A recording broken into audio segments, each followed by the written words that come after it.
What's up, guys? Welcome back to the channel. My name is Abby and I warmly welcome you to the Caribbean and to my yardstead here in Trinidad and Tobago. This afternoon I want to start off the video with a question. Have you ever got tired eating the same old things over and over and over again? As a Creole community, our dishes are exquisite. But sometimes you're tired of the stew, you're tired of the curry, you're tired of, the same dishes. And so I find myself lately reading through my recipe book, even though it's for the Caribbean. There's some dishes that I just don't know how to cook or I've never tried before. And so I want to read different parts of this book and try new dishes. Like, for instance, I came across a recipe on okra rice. We're getting lots of okra from in the garden right now, and so you after a while you get tired of the sauteed okras or the fried okras with a dip. You want something new. So I came across this recipe. I'm not seeing the recipe right now. I should have opened it to the recipe before I started the video. But I came across a recipe that said okra rice. Look, it's here. Okra rice, guys. And it's like a pilau without chicken. So it has okra. You could use okra, saltfish, or salted pigtail cut into bite-sized pieces, and you saute the okras and the saltfish, and then you add the okras and onion and hot oil, stir for a few minutes, add rice, some broth, some chicken broth or whatever broth you prefer, pepper, and allow it to come to a boil and allow the rice to cook like that. Now, have you ever had okra rice before? This sounds interesting, and I think I would like to try it because it sounds like a pilau kind of yeah, it's actually under pilau actually. Pilau is the next recipe at the bottom of it there. So I don't have any broth, but I think I'll use some coconut milk in place of the broth and try this out because I've never had it before, and it sounds okay. Sounds like something we might enjoy. Like you can make it and you can take some leaves of pak choy and like make a wrap, kind of serve it like that. Anyway, my point is, if you're tired cooking the same old, you always use a recipe book and skim through it. There are different cuisines in here. You have the East Indian, the Chinese. They have different cuisines that are found in the Caribbean. The Caribbean is beautifully diverse, especially Trinidad. And so I want to encourage you to find your favorite recipe book and just skim through it to see if you can find some recipes you can keep interest in your garden by growing and trying new recipes. Alright?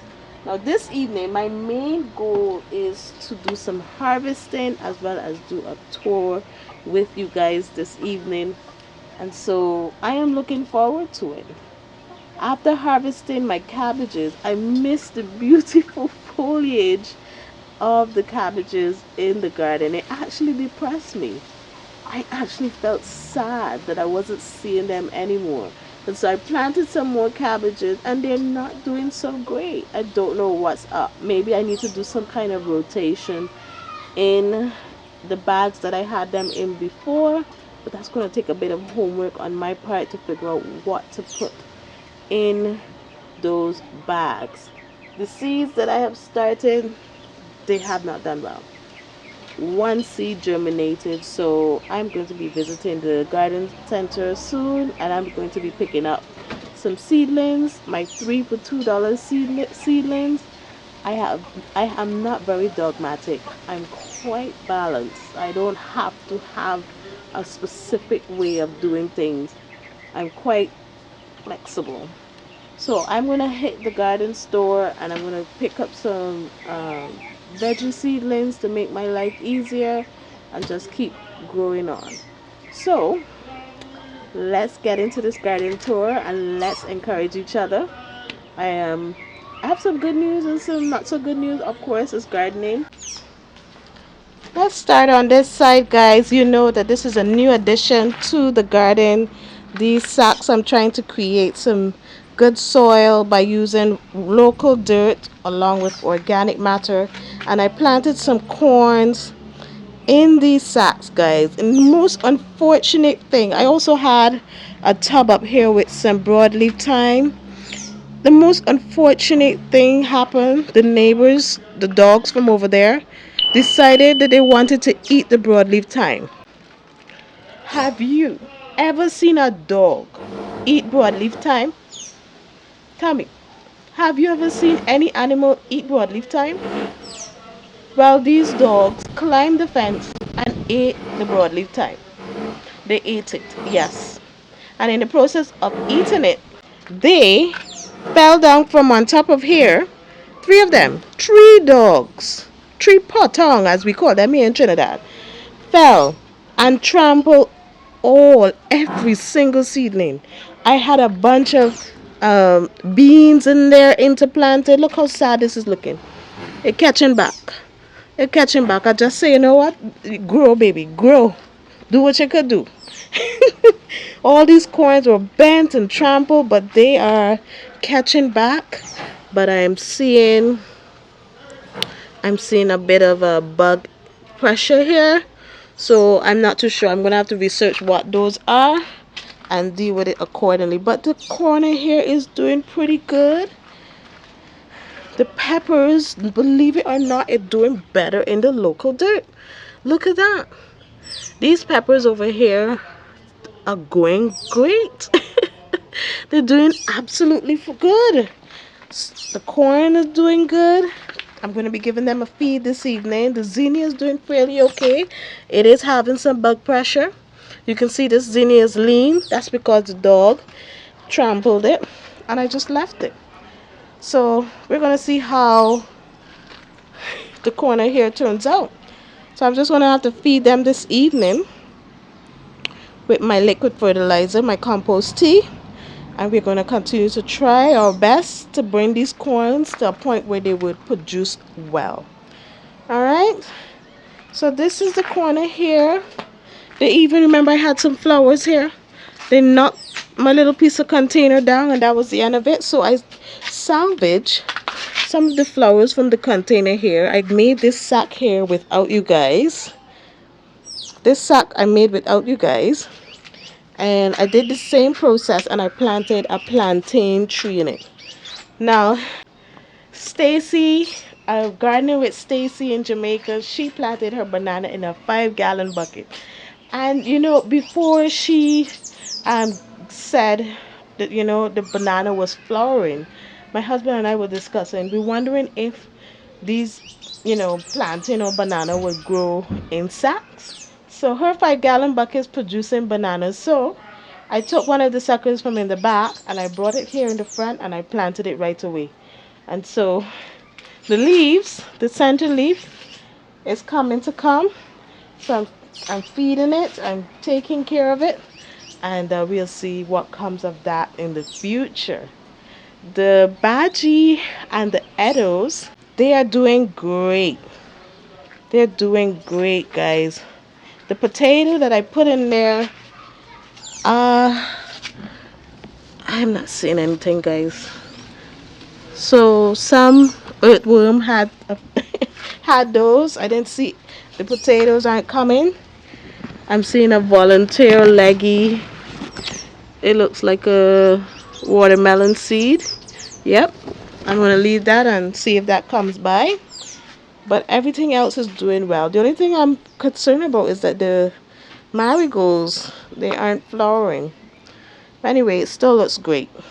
And next thing that actually happened this week was slugs. Those giant white slugs that I've shown in the past in some shorts and some videos before, the giant white slugs, they were eating the Edo leaves and the Tanya leaves in the back. I have never in my life seen anything eat dashing, Edo, or Tanya leaf. So I don't know what's going on with these insects, but they're eating things they ought not to eat. Even the dog. Let me show you the cool. Let me show you the broadleaf thyme. Now this plant right here. Look what I'm left with. I had to stick sticks back in. The dogs came and ate my broadleaf thyme. The neighbor's dogs.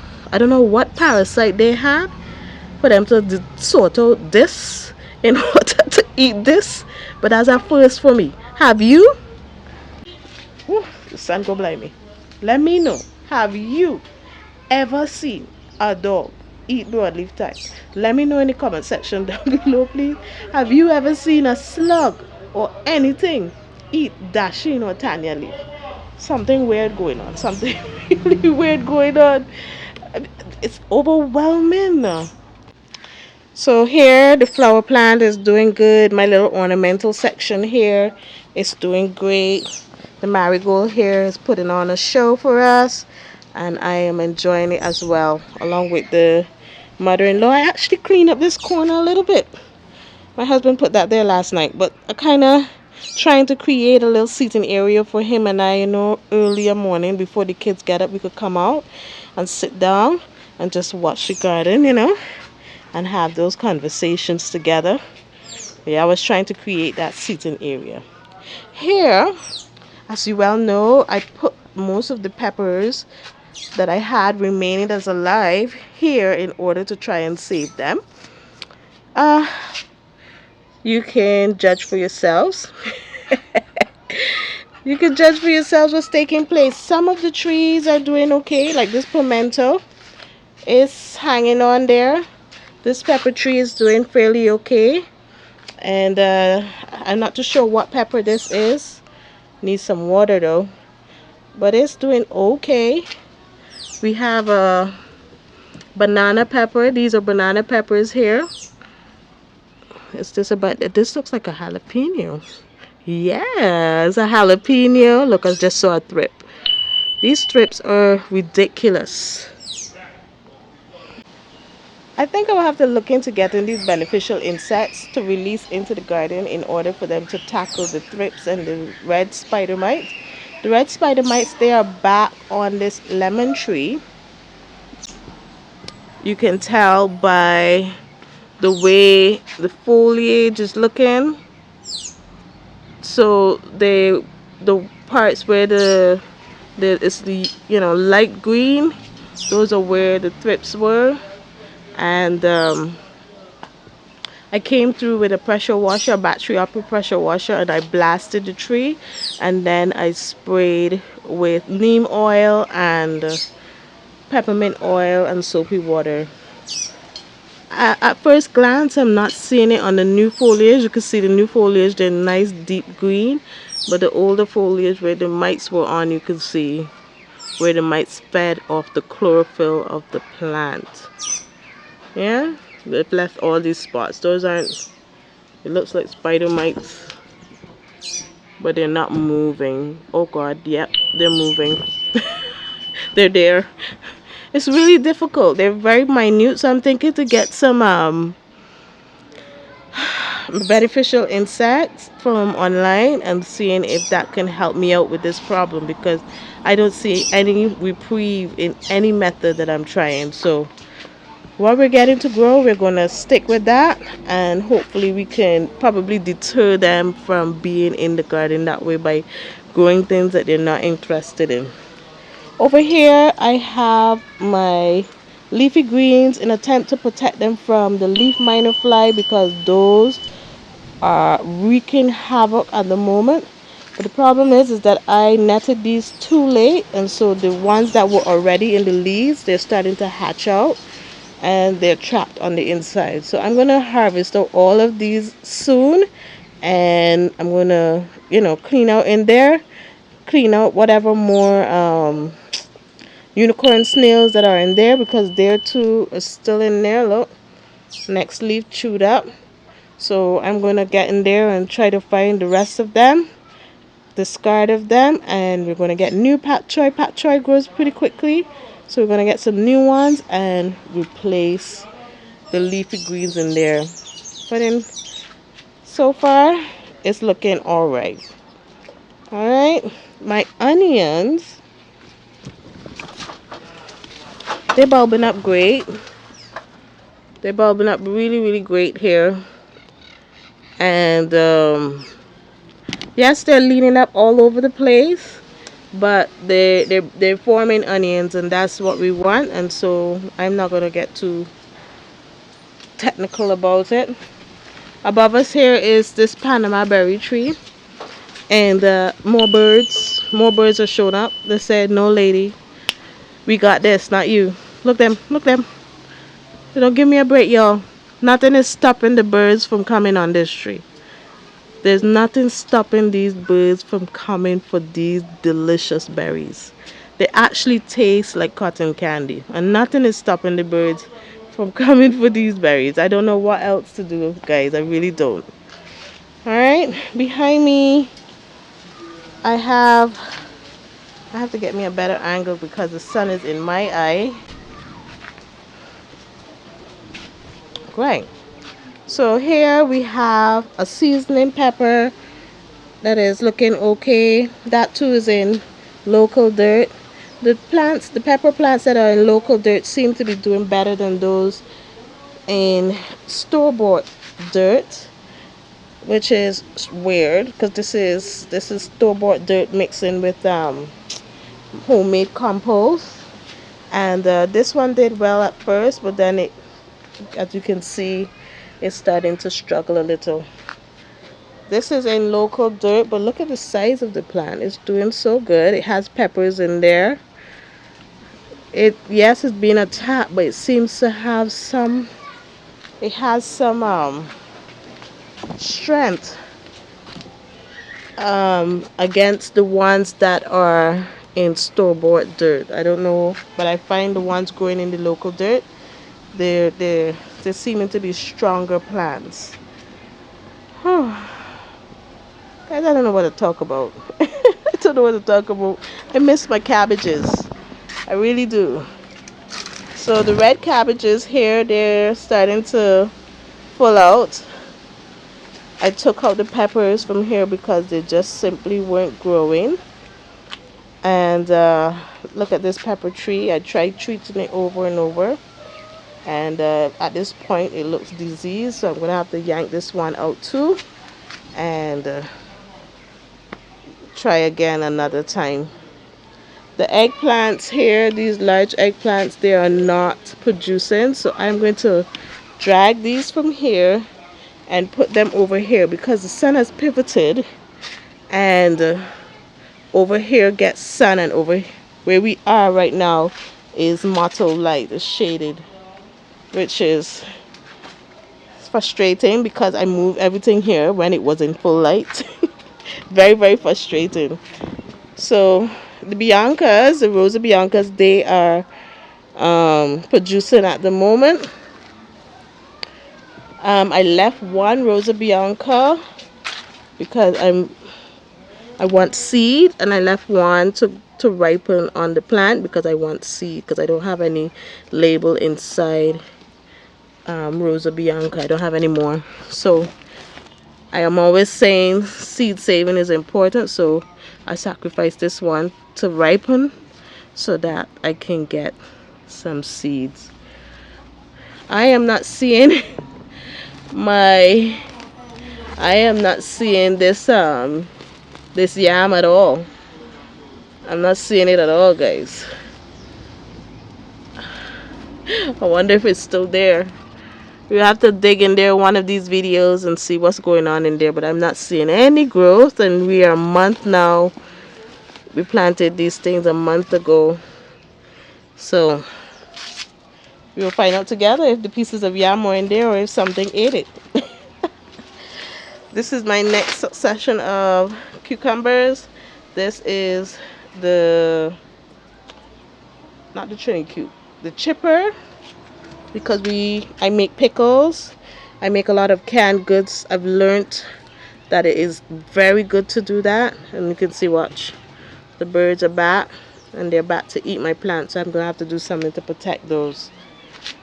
Ah, these birds, the bane of my existence at the moment. My okras, they're doing good. By the way, ladybugs are still. Hi girls, y'all watching over mama? Y'all look chewed up. Y'all look like y'all pecking at each other. Anyway, the okras, they're producing at the moment. They're producing really well. Like I said, we're getting every day, getting lots of them. This is a melon. I'm not sure which melon, but it's not growing so great at the moment. But I'm going to leave it because I don't. It was the last of the seeds that I had in a packet, so I'm hoping that I could get at least one fruit, and we can get more seeds for whatever this is. I have a kale over there that's struggling against the leaf miner to see what the leaf miner is doing to it. This is what my husband planted in the garden. He said, honey, can't say I'm planting nothing in the garden, eh? Look guys, look what he planted in the garden. It's a beautiful bouquet of flowers. It's beautiful. And I love his contribution. Alright, so the dill is doing good. It's starting to go to seed, so I'm going to have to come out here and harvest all of this dill and put it up in the freezer for when I don't have. Over here, I planted these cucumbers and they're not growing so great. They're slow growing. The leaves are small. I amended the soil before planted them, so I'm not too sure what's happening. I don't know if it is fighting the marigold, which has become monstrous. I don't know. So I'm gonna have to give these guys extra feed in order to see what takes place with them. But the leaves not looking too bad.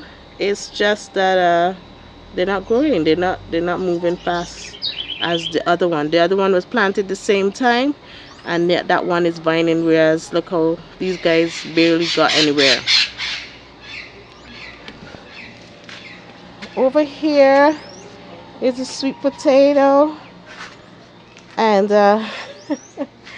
we're gonna harvest this guys in about a week or two, see what we get from in here, because I want to set.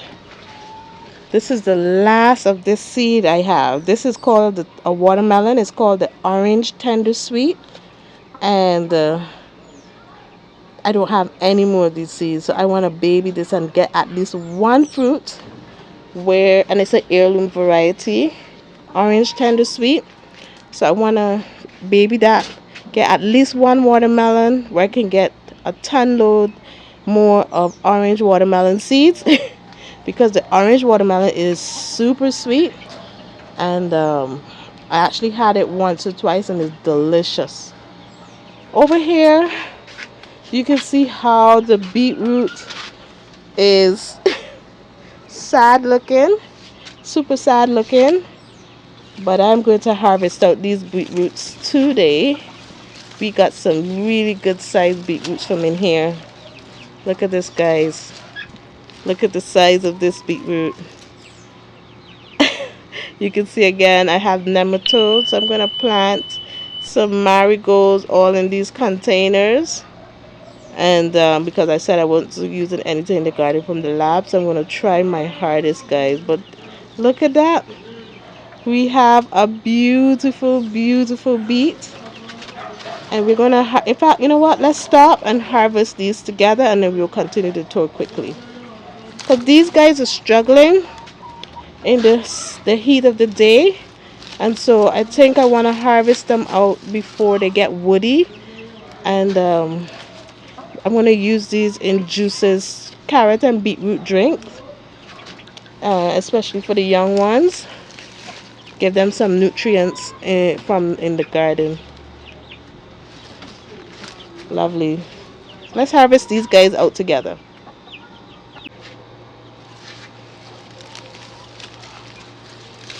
It's a decent size beetroot.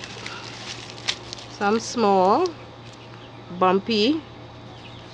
That's what nematodes do. I don't know where they come from, but that's what nematodes does. Look at that. Weird shaped.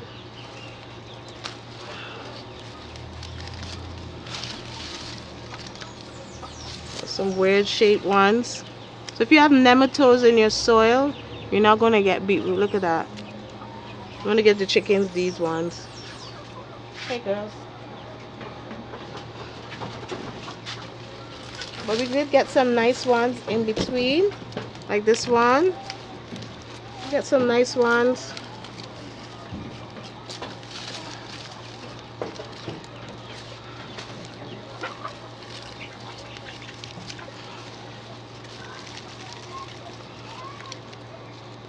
Look at that. Nematodes. Imagine that. We have pests below and above the soil. All those nematodes or little microscopic worms, they're in the roots. And so what they're doing is that they're multiplying in the roots and causing all these bulging.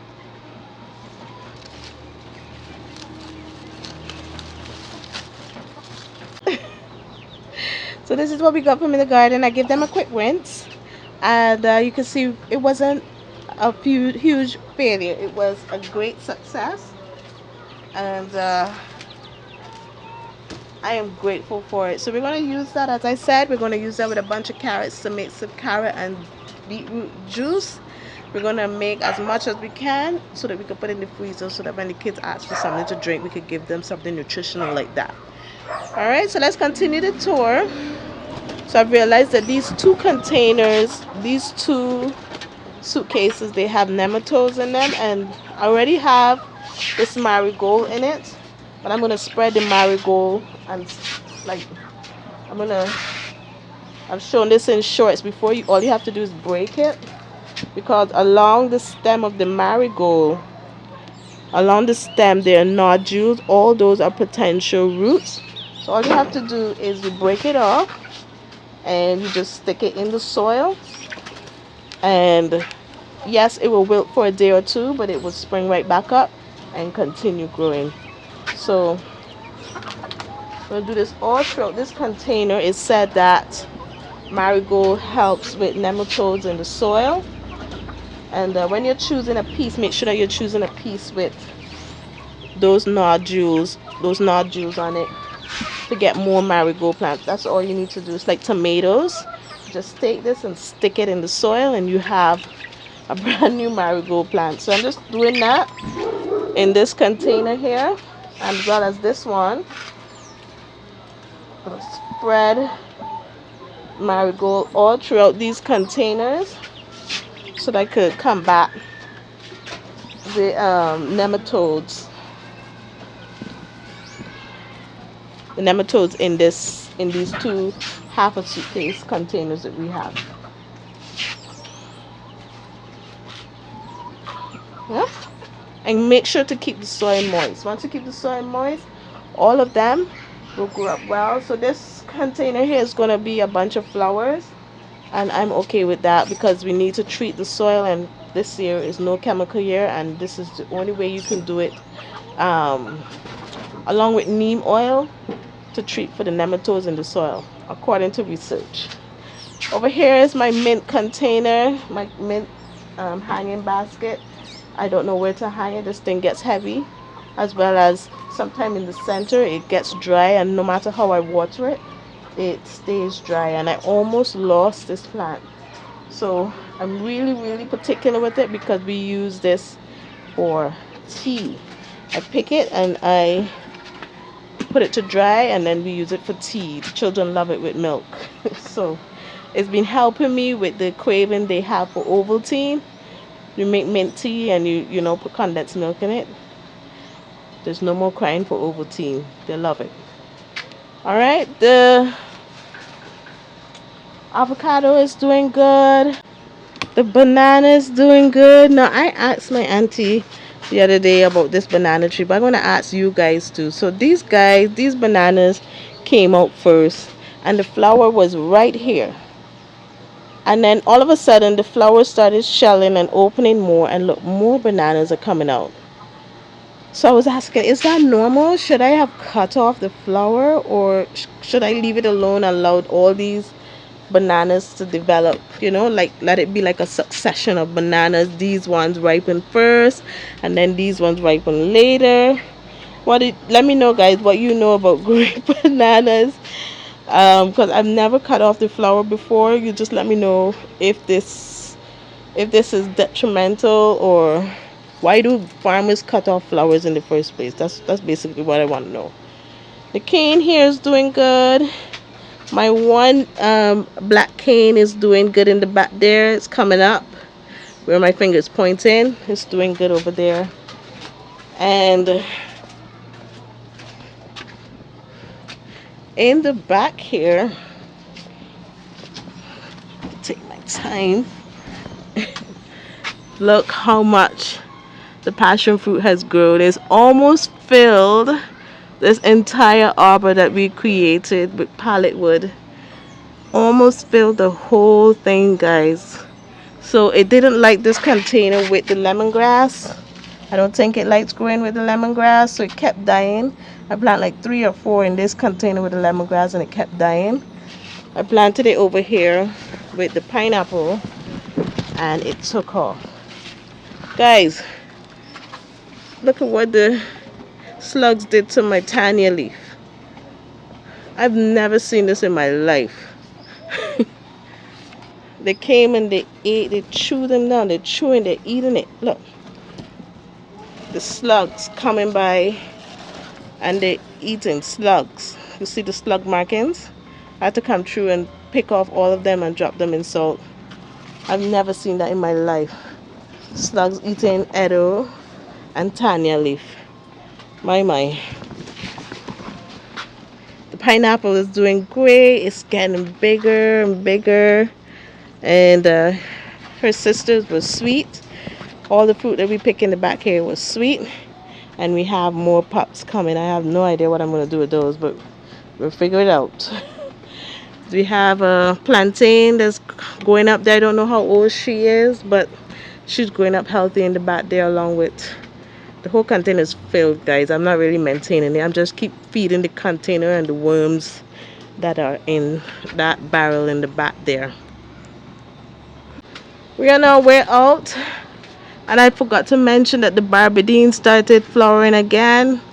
And I have to hand pollinate these flowers in order to get these fruits. If you would like for me to show you the next time a flower opens, could do a short to show you how I hand pollinate barbadine. And because if I don't hand pollinate them, I don't get any fruit. I don't have any insects that are doing the job at the moment. So my chrysophene is doing fine. Sometimes I look at this shoulder here and I wonder, is that a flower looking to come out?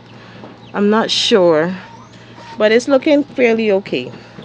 It was dealing with some bug pressure. I sprayed it down, and it's bouncing back. It's still alive. That's what I'm happy about. Alright, so the butternut squash, I killed it. I cut it off. And I'm leaving the chrysophene to take over in this drum. The next thing that I forgot to mention was the tomatoes.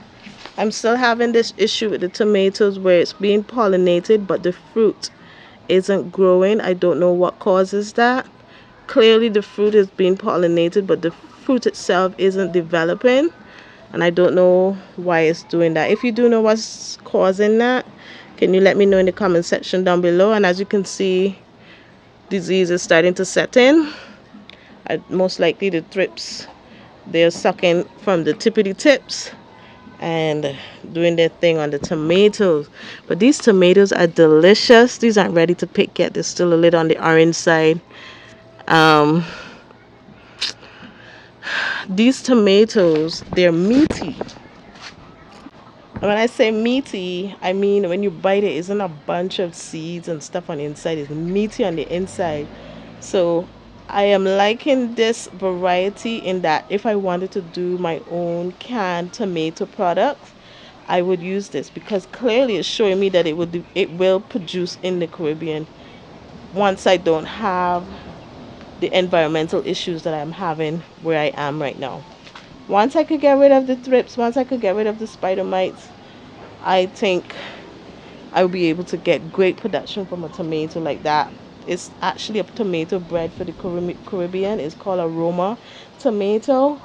And yeah, it's quite meaty, and it's something that you can use for canning your own tomato product. Alright, I didn't touch base on it because, the pests are getting to me, but yet not getting to me. I'm over it. I'm over it, guys. I'm still practicing the bean saving on these beans here. We're leaving them. They're getting ripe on the tree, and that's what we want, because we need seed. We don't have it anymore, so they're here drying on the tree, and I just don't want to buy them anymore. I don't want to keep buying the same thing. So you guys know that I always mention that. Practice seed saving. You have marigolds, save your seeds. You have amaranth, save its seed. Buying the same thing over and over is not economical. So these are the last of these beans that I have, and we had one harvest of it. It was delicious, and we like the bean, so we're going to save the seed for when we want to plant it again. All right, rainy season is coming on us, and so my focus right now is revamping our go bags. When I last did our children's go bags, my son was 1 year old, so everything in that bag is baby clothes. And so I am looking now to see how I have to go shopping to get, emergency clothing, because we do have earthquakes here, and we in the Caribbean, so we can face hurricanes at any time. So I need to go through the canned goods in the go bags. I need to make sure that the searchlights and everything that's in the go bag is in good order for the hurricane season. So if you don't have your go bag ready, guys, this is Abby encouraging you. Don't leave things to chance. We're seeing over and over in the world, crazy things are happening, and it's better to be prepared. If you fail to prepare, then prepare to fail, to be at the mercy of others. And right now, as you know, everyone in the world is for themselves. So prepare, have your go bags ready, even if it's 1 tin of corned beef and 1 pack of macaroni. Or you could boil up something on the side of the road and feed yourself and your family for at least 24 hours. The ideal thing is to have something put aside for 72 hours until relief comes. But get that go bag ready. Alright, guys, so that's the tour of the garden. I'm missing my cabbages, and the bugs have intensified big time, and I'm not using anything from the lab. Now it's for confession time. My confession is I have bought something for the ants. The ants are back, and they brought the aphids, but that's not the biggest issue for me. The biggest issue is that they're in my house. When you have kids, they leave crumbs everywhere. Everywhere. And so the ants, they're coming for the crumbs. They're coming for these scraps of things that these kids leave everywhere. Kids, they make mess on their clothes. And so, as I told you, we are on ration. We don't get water every day. So we cannot wash clothes every day. Simply. So the ants come and they're chewing holes in the clothes. They're taking the bits of food along with fabric and chewing holes into the clothes. They're on my counters. They're on my floors. They're on my couches. Listen, guys, they need to go. And I bought me some Regent 200. It's called Regent 200. It's for ants, and it doesn't have to be sprayed in the garden. What you do, you spray it on the perimeter of your house, or the perimeter on the house, and it gets rid of the ants for a whole year. I haven't seen ants for the last year and a half, actually. The last time I used it, I didn't see them. They disappeared. And I need to spray it before the rainy season come, because when the rains come, they leave their nest and they start building nests in your roof, in your house. No, sir.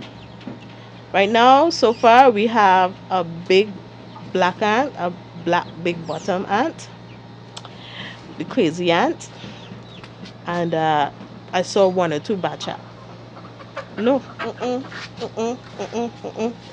so that's my confession. The ants, they got to go. They got to go, man. I can't control them. I can't control the crumbs. I can't. I can't control it all, especially on the clothes. So, guys, thanks for joining me for this video. And if you enjoyed it, please give me a big thumbs up. I know some of you be like, no, Abby, don't spray nothing for the eyes. Listen, it's terrible. You want to see me with a bunch of holy clothes? No. They have to go. They really have to go. Alright, so I'll see you guys in the next one. Please, if you enjoyed the video, give me a big thumbs up and share the video with your friends and family who you think will be encouraged by the garden tour. What's going on? I'm sure a lot of you are facing more and more pressure in the garden. Just know that it's nature and don't get too worked up about it. We'll figure it out someday, some way, somehow. I'll see you guys in the next one. Alright, take care. Bye bye.